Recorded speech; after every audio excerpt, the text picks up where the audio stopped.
Good evening, everybody. My name is Gerard Mendes, and I'll be presenting on hantavirus today to make sure we are prepared to have this exposure in the field, know the necessary precautions we need to take to avoid exposure, and to know what to do in case of exposure so we are adequately prepared when we are out in the field or in the lab to handle this kind of virus. First, an overview. What is hantavirus? Hantavirus are a group of viruses carried primarily by rodents. They can cause two main clinical syndromes in humans. One is HPS, hantavirus pulmonary syndrome, more common in the Americas. And the second is hemorrhagic fever renal syndrome, more common in Europe and Asia. Hantavirus is spread by deer and mice through urine droppings or nest. Deer mice through urine droppings or nest. And it starts like the flu, then can cause severe lung issues. And this is the nature of hantavirus. It's the most well-known and dangerous form in the United States is HPS, hantavirus pulmonary syndrome mentioned here, which has a high case fatality rate, approximately 38%, and considered a significant zoonotic threat. So who is most at risk? It's people in rural areas with mouse exposure, farmers, construction workers, and cleaners, campers and hikers, cleaning staff, and rural patients. The general idea here is it is a zoonotic virus, meaning originates in animals.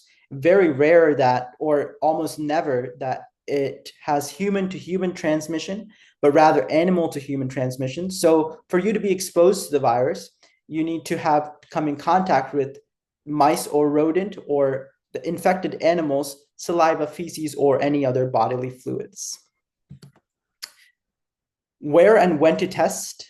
This is most common in the Southwest US. So it is typically known as the Four Corners state virus because it is mostly prevalent in the Four Corners states, Arizona, Nevada, New Mexico area.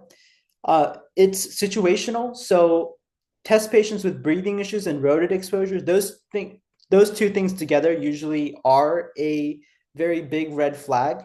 And symptoms typically show up 1 to 5 weeks after contact. For HPS, the hantavirus pulmonary syndrome, it starts with typical flu-like symptoms, then progresses onto cardiopulmonary symptoms, meaning you will be more and more out of breath, difficulty breathing, even though it starts as a flu.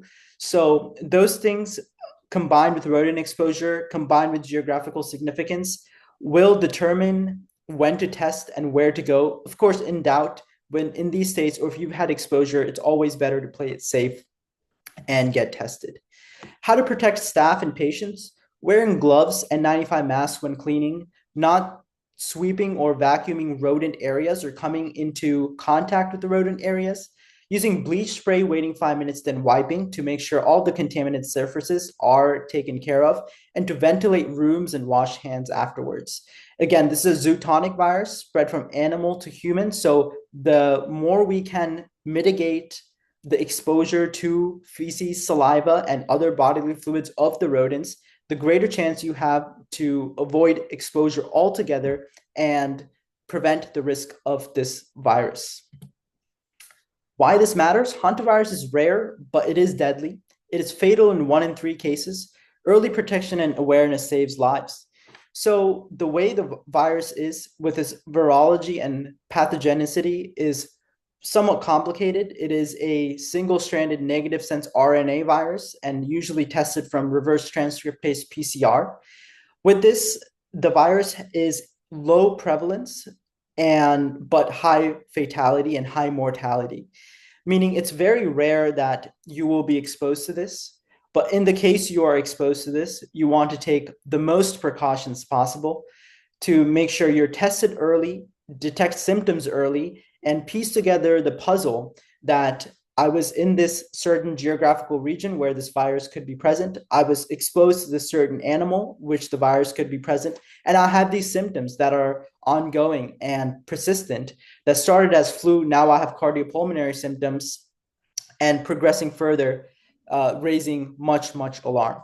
So I hope that this was informative, and will be useful in the field. And I hope that this protection and the awareness will carry us forward in the field to protect ourselves from this virus and in the rare chance of exposure, help us prevent any adverse outcomes. Thank you very much.